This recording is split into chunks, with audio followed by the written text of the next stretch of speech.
Hello बच्चों, पिछले lecture में तो हम लोगों ने बात की थी इलेक्ट्रॉनिक डिस्प्लेसमेंट रिएक्शंस के बारे में। इलेक्ट्रॉनिक डिस्प्लेसमेंट में हम लोगों ने चार कॉन्सेप्ट पढ़ने थे। हमने पढ़ा था कि hyper conjugation, resonance, inductive effect और इलेक्ट्रोमैग्नेटिक इफेक्ट, इन चारों के बारे में हम बात करनी है, जिनमें से हाइपर कॉन्जुगेशन हम लोगों ने लास्ट लेक्चर में पढ़ लिया था, है ना। एक बात आप ध्यान रखें बेटा कि अभी जो वीडियोस आ रहे हैं ये केवल एक बेसिक कॉन्सेप्ट हैं कि पहले आप इस कॉन्सेप्ट को समझें कि है क्या, इनके ऊपर क्वेश्चंस कैसे बनने हैं, वैरायटी ऑफ क्वेश्चन क्या होती है, ये हम लोग सारे कॉन्सेप्ट पढ़ने के बाद फिर एक साथ इनके क्वेश्चंस करेंगे।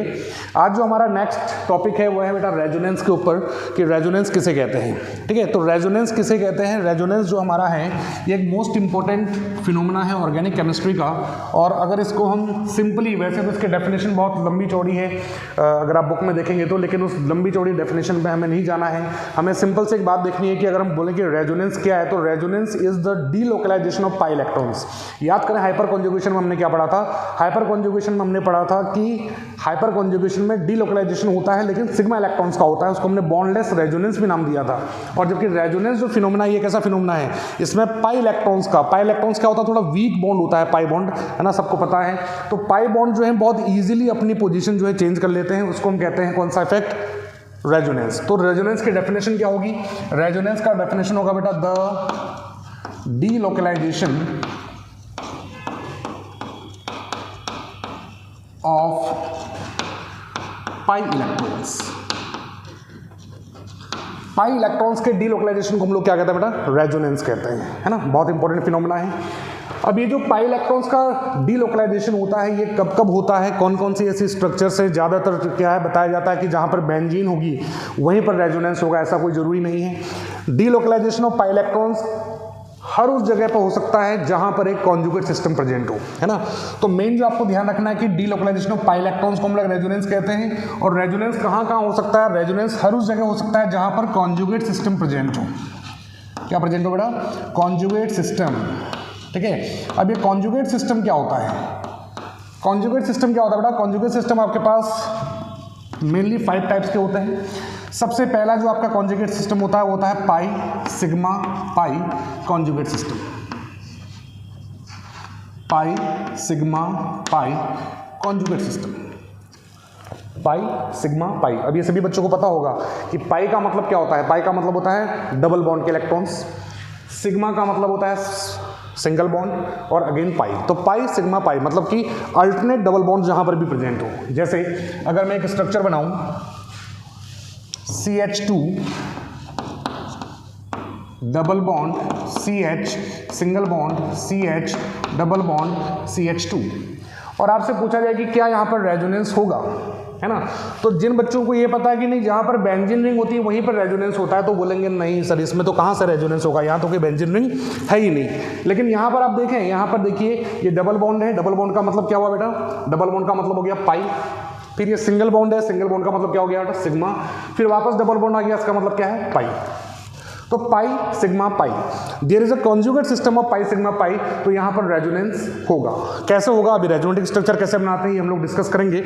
अभी हम केवल ये पहचानना सीख रहे हैं कि कहाँ कहाँ पर रेजोनेंस हो सकता है। तो पहला पाई सिग्मा पाई कॉन्जुगेट सिस्टम जहाँ पर हो। सेकेंड आपका कहाँ पर होता है बेटा, pi sigma lone pair conjugate system.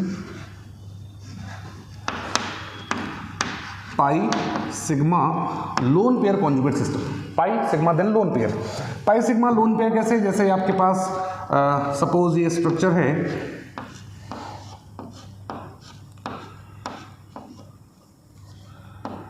क्या ये बेंजीन है क्या,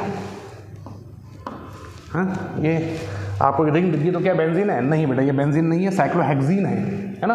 हर कोई बेंजीन नहीं होता, बेंजीन में अल्टरनेट डबल बॉन्ड्स होते हैं, है ना। तो यहाँ पर आप देखें तो यहाँ पर भी आपको रेजोनेंस देखने को मिलेगा, जबकि ये भी बेंजीन रिंग नहीं है। यहाँ पर क्या है देखिए, यहाँ पाई है, ठीक है, यहाँ पर ये सिग्मा है और यहाँ पर ये लोन पेयर्स है। तो पाई सिग्मा लोन पेयर का कॉन्जुगेट सिस्टम यहाँ पर आ गया, तो it will also show resonance. Third आपके पास जो आता है वो आता है pi sigma positive charge conjugate system. Pi sigma positive charge conjugate system. Pi sigma positive charge conjugate system मतलब एक डबल बॉन्ड हो, फिर सिंगल बॉन्ड हो, फिर पॉजिटिव चार्ज हो। ठीक है, बहुत सिंपल है। देखिए हमने बना दिया CH2 double bond CH single bond CH2, यहां पर आ गया positive charge, pi sigma positive charge. ठीक है, या फिर आप इस तरह से, ये आपने बना दी बेंजीन रिंग। ठीक है, यहां पर आपने बना दिया NO2, इस पर आ गया पॉजिटिव चार्ज। यहां पर भी क्या है, pi sigma positive charge, conjugate system. ठीक है, रेजोनेटिंग स्ट्रक्चर कैसे बनेंगी इस पर भी मत जाएं, अभी हम केवल पहचानना सीख रहे हैं कि क्या ये रेजोनेंस शो करेगा या नहीं करेगा। तो यहाँ पर पाई सिग्मा पॉजिटिव चार्ज का कॉन्जुगेट सिस्टम है, यहाँ पर भी पाई सिग्मा पॉजिटिव चार्ज का कॉन्जुगेट सिस्टम है। तो इसका मतलब क्या है बेटा कि ये भी आपका रेजोनेंस शो करने वाला है। फोर्थ आपके पास आता है कौन सा बेटा, pi sigma negative charge conjugate system, pi sigma negative charge conjugate system. Pi sigma negative, नाम से पता पड़ रहा है कि पहले एक डबल बॉन्ड होगा, फिर सिंगल बॉन्ड होगा, उसके बाद में नेगेटिवली चार्ज स्पीसीज होगी। ठीक है, देखें जैसे हमने बना दिया, मान लीजिए CH3C double bond O then minus, यहां भी बेंजीन नहीं है, क्या ये रेजोनेंस शो करेगा? देखिए pi means double bond, sigma means single bond and then negative charge. यहाँ भी पाई सिग्मा नेगेटिव का कॉन्जुगेट सिस्टम प्रेजेंट है। इसका मतलब ये भी क्या करेगा, ये भी रेजोनेंस शो करेगा। और भी बहुत सारे एग्जांपल हैं, जैसे आप जैसे हम लिख रहे हैं, ये हमने बना दिया बेंजीन रिंग, यहाँ पे O, उस पर नेगेटिव चार्ज, ये क्या है, फिनॉक्साइड आयन। यहाँ पर भी देखें आप, पाई सिग्मा नेगेटिव, यहाँ पर भी क्या प्रेजेंट है, कॉन्जुगेट सिस्टम प्रेजेंट है। तो जहाँ पर भी कॉन्जुगेट सिस्टम प्रेजेंट होगा वो रेजोनेंस शो करेगा। एक आखिरी कॉन्जुगेट सिस्टम और आता है, उसको यहीं बता देते हैं। फिफ्थ नंबर पे जो आपका कॉन्जुगेट सिस्टम आता है वो क्या आता है बेटा, फिफ्थ नंबर पे कॉन्जुगेट सिस्टम आता है pi sigma lone pair conjugate system, pi sigma lone pair conjugate system. Pi sigma lone pair, तो पाई सिग्मा लोन पेयर का मतलब क्या हुआ, सॉरी लोन पेयर तो हम ऑलरेडी पढ़ चुके हैं। पाई sigma free radical conjugate system, free radical है ना, लोन पेयर ऑलरेडी हम लोगों ने लिख लिया है। Pi sigma free radical conjugate system, pi sigma free radical conjugate system, इसका एग्जांपल यहाँ लिख दें तो कोई दिक्कत नहीं है। देखिए इसका एग्जांपल देखिए आप,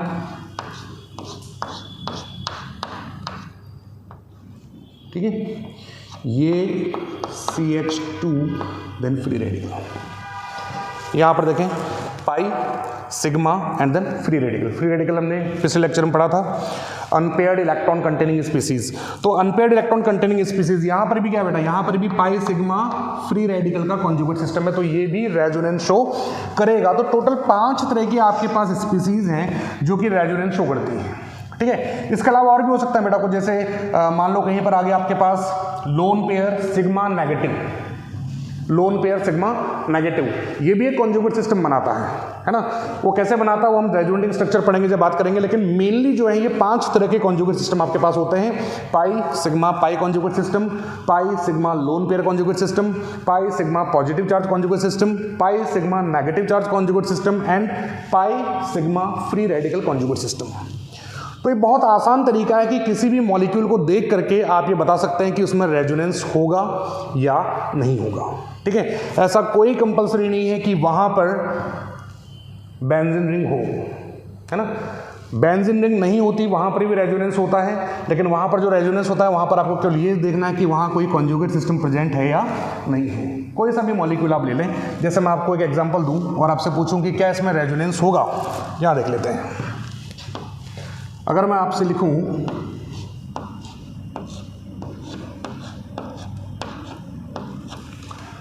क्या इसमें रेजोनेंस होगा, बताइए। आप क्या देखेंगे सबसे पहले, आप सबसे पहले क्या देखेंगे बेटा, आप सबसे पहले देखेंगे कि क्या इसमें कोई कॉन्जुगेट सिस्टम है। अब यहाँ पर पाई बॉन्ड है, बिल्कुल है, यहाँ पर सिग्मा है, उसके बाद में वापस सिग्मा है, पाई सिग्मा सिग्मा, कोई कॉन्जुगेट सिस्टम है क्या, नहीं है। यहाँ से देखें पाई सिग्मा सिग्मा, कोई कॉन्जुगेट सिस्टम है क्या, नहीं है। यूँ देखें पाई सिग्मा सिग्मा, कोई कॉन्जुगेट सिस्टम है क्या, नहीं है। तो ये रेजोनेंस शो नहीं करेगा। देखने में ये बेंजीन जैसा लग रहा है, लेकिन ये एक्चुअल में बेंजीन है नहीं, है ना। हर बेंजीन जैसे दिखने वाली चीज़ बेंजीन नहीं होती है। ये बेंजीन नहीं है, ये बेंजीन नहीं है, इसमें डबल बॉन्ड्स हैं 2, लेकिन वो अल्टरनेट नहीं है, यहाँ पर 2 का गैप आ गया है ना। तो ये रेजोनेंस शो नहीं करेगा। रेजोनेंस शो करने के लिए कॉन्जुगेट सिस्टम का होना बहुत जरूरी है, ठीक है। अब अगर मैं आपसे ये पूछूं कि बताइए CH2 double bond CH single bond CH2 free radical, क्या ये रेजोनेंस शो करेगा? ये रेजोनेंस शो करेगा नहीं करेगा? देखिए यहां पे क्या है बेटा, double bond means pi, then single bond means sigma, then free radical, pi sigma free radical. क्या कोई कॉन्जुगेट सिस्टम होता है? बिल्कुल होता है, पाई सिग्मा फ्री रेडिकल का कॉन्जुगेट सिस्टम होता है। इसका मतलब ये भी रेजोनेंस शो करेगा। समझ में आई बात? तो रेजोनेंस कोई कंपाउंड शो करने वाला है या नहीं करने वाला, ये हम बिल्कुल देख करके एग्जांपल को पता लगा सकते हैं। आपको केवल और केवल ये 5 कॉन्जुगेट सिस्टम पता होने चाहिए कि कौन कौन से 5 कॉन्जुगेट सिस्टम होते हैं। बहुत सिंपल है, एक बार इसको रिपीट करके वीडियो को देखेंगे तो आपको वापस कॉन्जुगेट सिस्टम जो है सारे समझ में आ जाएंगे, ठीक है। इसके बाद हम देखते हैं कि इसका एप्लीकेशन कहाँ करते हैं, कि रेजोनेंस जो है ये कहाँ कहाँ पर हमारे अप्लाई होता है ना। तो रेजोनेंस के एप्लीकेशन हम लोग देख रहे हैं। देखिए रेजोनेंस के एप्लीकेशंस कैसे अप्लाई करने हैं आपको। सबसे पहली बात आपको क्या ध्यान रखनी है?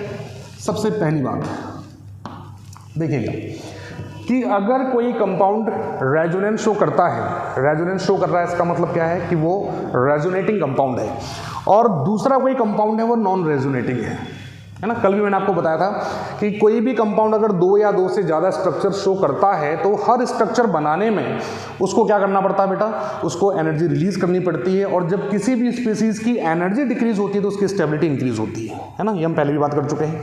अब यहाँ पर अगर आप देखें, मैं क्या बोल रहा हूँ आपको कि अगर कोई कंपाउंड नॉन रेजोनेटिंग है और एक दूसरा कंपाउंड है जो कि रेजोनेटिंग है, तो रेजोनेटिंग कंपाउंड जो होगा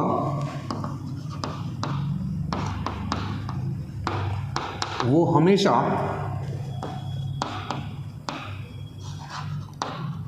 ज्यादा स्टेबल होगा देन नॉन रेजोनेटिंग कंपाउंड।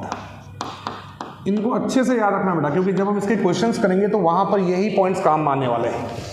आपको कोई एक कंपाउंड दे दिया जो कि रेजोनेंस शो कर रहा है, बोला कैसे पता पड़ेगा रेजोनेंस शो कर रहा है? जिसमें कॉन्जुगेट सिस्टम होगा, है ना, पहले बता दिया गया है। जिसमें कॉन्जुगेट सिस्टम होगा वो रेजोनेंस शो करेगा, और रेजोनेंस शो करेगा मतलब वो रेजोनेटिंग कंपाउंड होगा। और दूसरा कंपाउंड जिसमें कोई कॉन्जुगेट सिस्टम नहीं है वो नॉन रेजोनेटिंग कंपाउंड है। तो नॉन रेजोनेटिंग के कंपैरिजन में रेजोनेटिंग कंपाउंड जो होगा वो हमेशा ज़्यादा स्टेबल होगा। पहली बात जो आपको ध्यान रखनी है। दूसरी बात आपको क्या ध्यान रखनी है?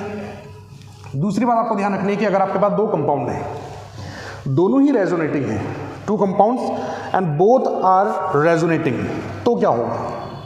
तो अगर 2 कंपाउंड हैं, दोनों ही रेजोनेटिंग है, तो उस केस में वो कंपाउंड ज़्यादा स्टेबल होगा जिसमें ज़्यादा रेजोनेटिंग स्ट्रक्चर्स बनती हैं, है ना। तो अगर 2 कंपाउंड हैं, if there are 2 compounds, 2 resonating compounds, है ना, ये ऐसा लिख लेते हैं, ज़्यादा अच्छा रहेगा। If there are 2 resonating compounds, 2 resonating compound है, then the compound with more resonating structures, इसको शॉर्ट में RS लिखने को दिक्कत थोड़ी है, with more resonating structure is more stable. 2 compound हैं, दोनों में ही रेजोनेंस है, लेकिन एक में रेजोनेटिंग स्ट्रक्चर ज़्यादा बन रही है, एक में रेजोनेटिंग स्ट्रक्चर कम बन रही है। एक एनर्जी ज़्यादा खर्च कर रहा है, एक एनर्जी कम खर्च कर रहा है। तो जो ज़्यादा एनर्जी खर्च करेगा वो ज़्यादा स्टेबल होगा, है ना। ये तो रूल है। आप जितनी ज़्यादा एनर्जी खर्च करेंगे उतने ज़्यादा आपकी स्टेबिलिटी होगी। सेम रूल कंपाउंड्स पर भी अप्लाई होता है कि जो कंपाउंड जितना ज़्यादा एनर्जी रिलीज करेगा उसकी स्टेबिलिटी उतनी ज़्यादा होगी, और ज़्यादा एनर्जी रिलीज करने के लिए उसको ज़्यादा स्ट्रक्चर्स बनानी पड़ेंगी, ज़्यादा रेजोनेटिंग स्ट्रक्चर बनानी पड़ेंगी। तो जो जितनी ज़्यादा रेजोनेटिंग स्ट्रक्चर बनाएगा वो उतना ही ज़्यादा स्टेबल होगा, ठीक है। थर्ड जो आपका पॉइंट है ये सबसे इंपॉर्टेंट है ना। ये 2 सिंपल पॉइंट है। थर्ड पॉइंट जो है ये क्या है, थोड़ा सा एक्सेप्शनल पॉइंट है। एक्सेप्शनल तो नहीं कह सकते इसको, कंसेप्ट है इसके पीछे।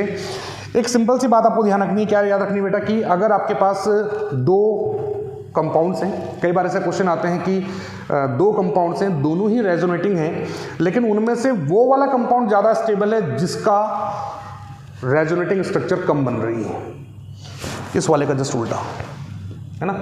आपसे क्या बोला गया, आपसे बोला गया कि जिसकी रेजोनेटिंग स्ट्रक्चर ज़्यादा है वो ज़्यादा स्टेबल होगा, लेकिन मैं क्या बोल रहा हूँ कि in some compounds the compound with less number of resonating structure is more stable because this compound is following the natural rule, है ना। नेचुरल रूल कोई अलग से रूल IUPAC ने नहीं दिया है, ये हमने इसको नाम दिया है नेचुरल रूल। लेकिन नेचुरल है क्या, कि अगर हमारे पास दो स्ट्रक्चर हैं, है ना, तो एक स्ट्रक्चर ऐसी है जहां पर structure in which negative charge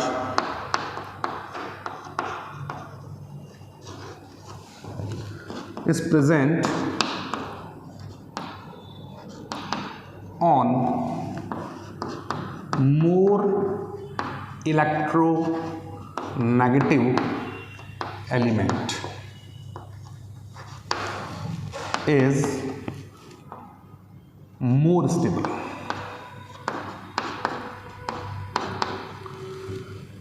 Whether it forms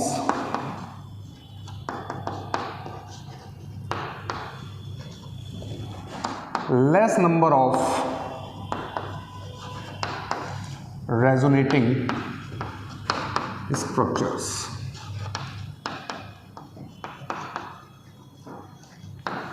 most important point है, अच्छे से याद रखना इसको। आपके पास दो स्ट्रक्चर्स हैं, दो स्ट्रक्चर में से एक स्ट्रक्चर ऐसी है जहां पर कि ज़्यादा रेजोनेटिंग स्ट्रक्चर्स बन रही हैं, और एक कंपाउंड ऐसा है जो less number of resonating structure show कर रहा है, लेकिन फिर भी ये देखा गया कि जो less number of resonating structure कर रहा है दैट इज मोर स्टेबल, है ना। उसके पीछे रीजन क्या है, उसके पीछे ये रीजन है, ये है नेचुरल लॉ। नेचुरल लॉ क्या है भैया, जो इलेक्ट्रोनेगेटिव है, जिसका जैसा नेचर है उसके ऊपर वो चार्ज होना चाहिए। अगर कोई एलिमेंट इलेक्ट्रोनेगेटिव है तो इलेक्ट्रोनेगेटिव पर नेगेटिव चार्ज होना चाहिए। लेकिन अगर किसी स्ट्रक्चर में आपने इलेक्ट्रोनेगेटिव को पॉजिटिव चार्ज दे दिया, वो चाहता तो नेगेटिव होना चाहता है लेकिन आप उसको पॉजिटिव कर रहे हो, तो स्टेबल हुआ क्या, आप उसको उसकी टेंडेंसी के अपोजिट चार्ज दे रहे हो। वो एलिमेंट चाहता है नेगेटिव होना और आप उसको क्या कर रहे हैं, पॉजिटिव कर रहे हैं, तो ऑब्वियसली वो स्टेबल नहीं होगा, है ना। जैसे एक छोटा सा एग्जाम्पल इसमें आपको देता हूँ मैं। जैसे आप बात करें फिनॉल की बात करते हैं हम लोग, जैसे ना फिनॉल, ज़्यादा स्ट्रक्चर नहीं बनाऊंगा, एक स्ट्रक्चर से इसके बाद समझ जाना।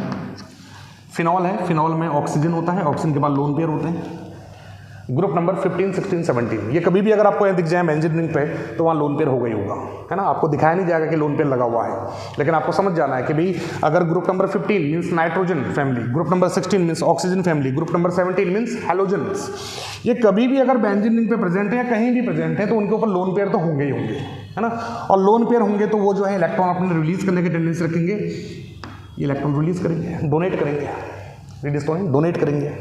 डोनेट करेंगे तो क्या होगा कि जैसे ही इलेक्ट्रॉन यहां डोनेट करेंगे, यहां पर आ जाएगा आपका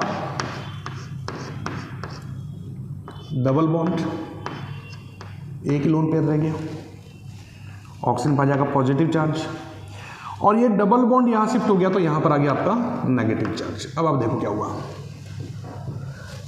सब जानते हैं कि oxygen is one of the most electronegative elements, है ना। Fluorine, oxygen, chlorine, nitrogen, chlorine nitrogen की लगभग इक्वल होती है। तो oxygen is more electronegative element and carbon is not an electronegative element, है ना। कार्बन तो कुछ भी हो सकता है, वो डिपेंड करता है कि सामने वाला कैसा है ना। अगर सामने वाला पॉजिटिव होता है तो ये नेगेटिव हो जाता है, सामने वाला नेगेटिव होता है तो ये पॉजिटिव हो जाता है। तो कार्बन पे कोई भी चार्ज आ सकता है, कोई फिक्स चार्ज नहीं है। लेकिन ऑक्सीजन पे तो फिक्स है कि ऑक्सीजन तो इलेक्ट्रोनेगेटिव एलिमेंट है।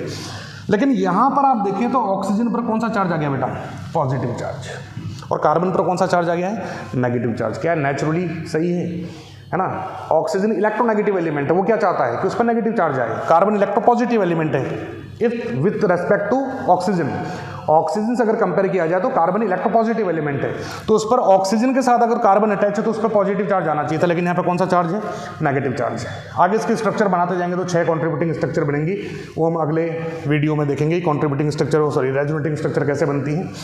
इसके अपोजिट अगर मैं बात करूँ कार्बोक्सिलिक एसिड की, देखिए कार्बोक्सिलिक एसिड ये हम बोलेंगे कार्बोक्सिलेट आयन, कार्बोक्सिलिक एसिड लिख लेते हैं, C डबल बॉन्ड OH, यहाँ भी ऑक्सीजन के पास लोन पेयर है, ठीक है।